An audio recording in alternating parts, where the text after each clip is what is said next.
Have you ever completed a diet, any diet, and then wondered what next? If you've ever finished a diet and then felt confused about what's next, you're not alone. I want to talk to you about a process called reverse dieting or the diet after the diet. What this is the period after your calorie deficit is complete, you've reached your goal level of conditioning, or you're moving out of that calorie deficit phase. I would say it's anywhere between 8 to 12 weeks after the calorie deficit is coming to a close.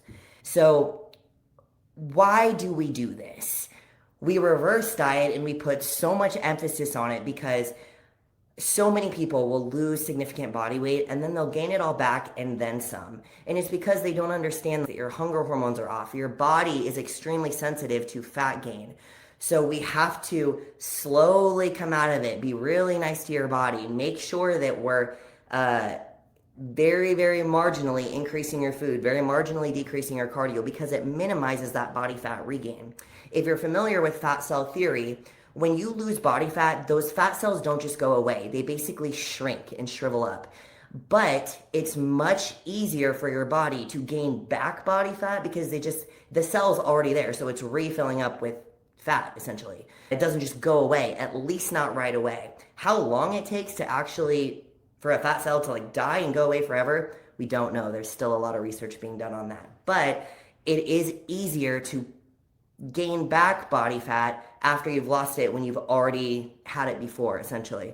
So again, this is very, very important that we reverse diet carefully to make sure that we're maximizing our muscle gains, minimizing any body fat rebound, which there's bound to be a little bit, but we can keep most of the fat off that you lost in your calorie deficit phase for sure.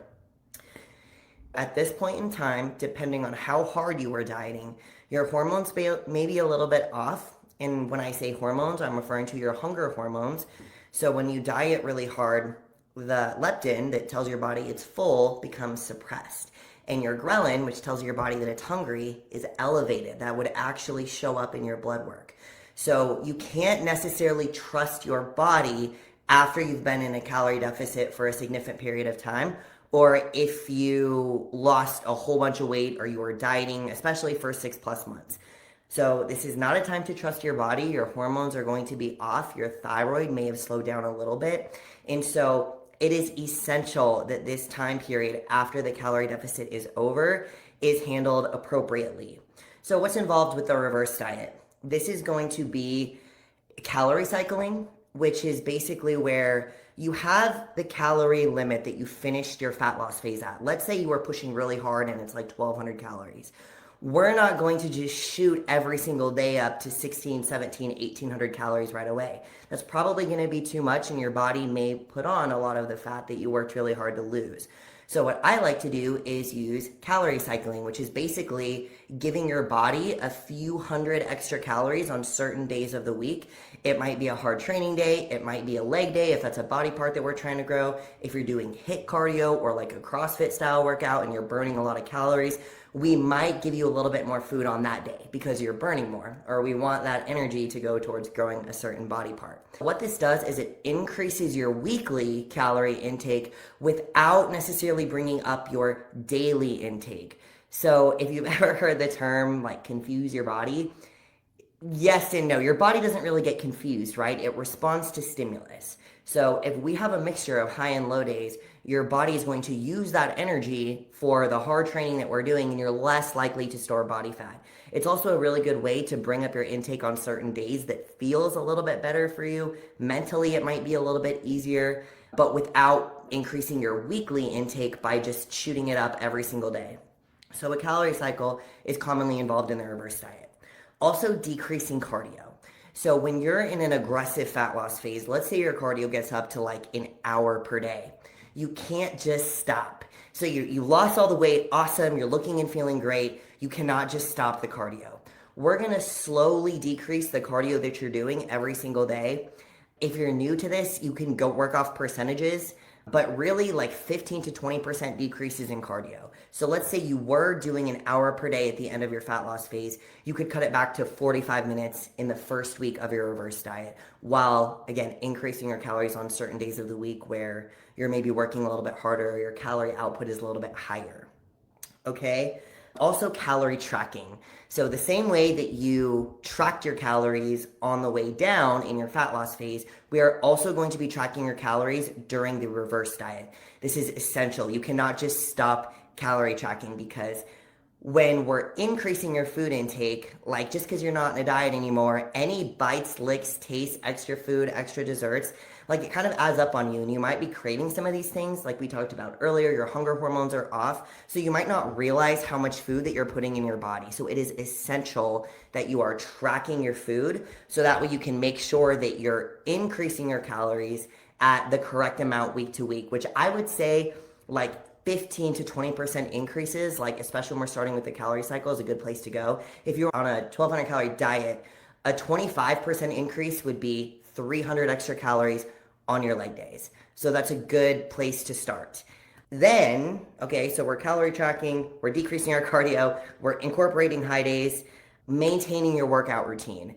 So if you were training for 5 or 6 days a week in that fat loss phase, you should continue training for 5 to 6 days a week in the reverse diet phase, at least in that 8 to 12 week time after the calorie deficit is over.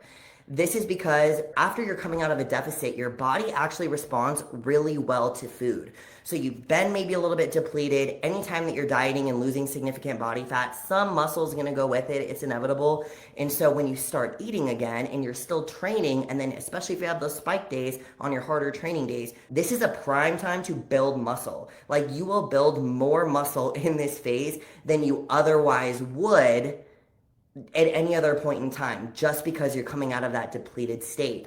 This is something that we refer to, like in a bodybuilding context, as a post-show rebound, but we can really use this to our advantage to make significant progress when it comes to your muscle gains. So definitely make sure that you continue training however many days per week that you were when you were in your fat loss phase, at least for 8 to 12 weeks. When it comes to how to do it, I kind of went over that with the what's involved, but calorie cycling, 15 to 20% changes, right? Whether we're talking about your cardio, we're going to decrease your cardio by 15 to 20% per week.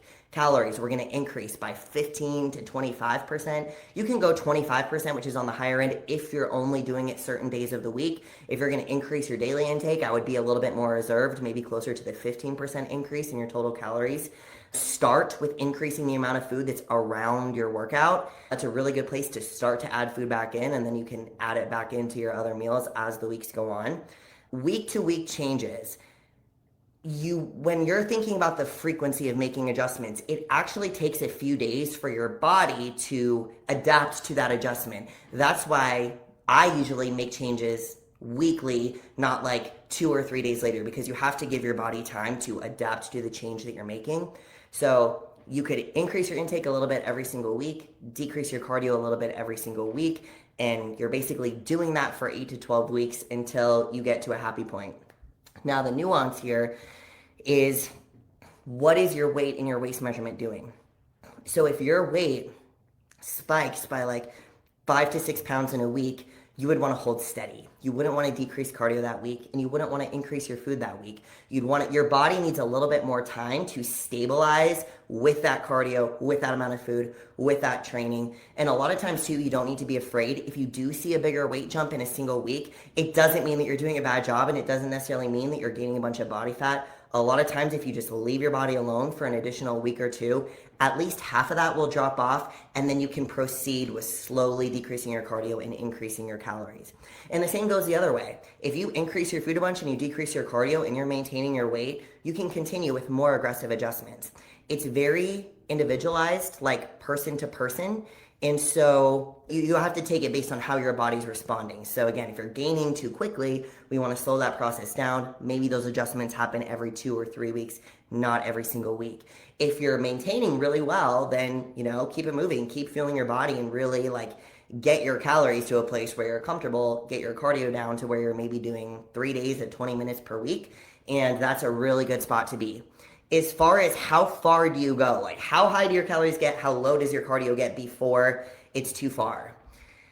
It really depends on kind of what's comfortable for you, what's manageable for you. Once you get to a point where like ghrelin or that hunger hormone isn't punching you in the face, you can start to push it a little bit. If you're happy with your body and you want to stay at maintenance phase, For females, I mean, that could be anywhere between like 18 to 2600 calories, which that's a big range, but it really just depends on the person. Hi, Nicole. The most muscle you've had in over 10 years, if not your whole life. Right. And that's the thing. And with a situation like yours, it's like we're not necessarily increasing your calories right now. Like you're in a really good spot with where your calories are at. You're not super hungry. You're not super full, but we're eating enough that your body can continue gaining muscle and burning body fat. So once that 8 to 12 weeks is up, that's usually about how long it takes for your body to kind of find homeostasis, for you to be eating enough food that you're not super hungry and have your cardio down to maybe that 3 or 4 days per week at 20 minutes. Like that's when you can pause, reevaluate your goals. Do you want to enter a building phase, or would you like to enter another fat loss phase now that your settings, as I call them, which would be your training, your cardio, and your food, are in a happier place? So you're eating more food, you're doing less cardio, you're maintaining a leaner body. So in your next diet phase, you can now push for a new level of condition than what you had before. So the diet after the diet is essential. Hopefully that gives you guys an idea of what's involved, how to do it, numbers. You can maybe take some of that and go do it yourself. And really, when we're talking about building your physique and constantly reaching that new place, nobody's going to be in a calorie deficit forever. So you have to go through this phase of reverse dieting, let your body chill for a little while at maintenance calories before you push another fat loss phase, and then you can reach for that new level of conditioning that you've never had before. Reverse diet out of it, maybe go into a building phase and put on some muscle. Then you'd go into another fat loss phase when you've given that some time. So this is an essential part of whatever it is that you're trying to do, whether you've been in a fat loss phase. If you plan to go into a fat loss phase, it's good to know that this is coming on the back end, and hopefully that gives you a really clear idea of what it is. I'll see you guys next time.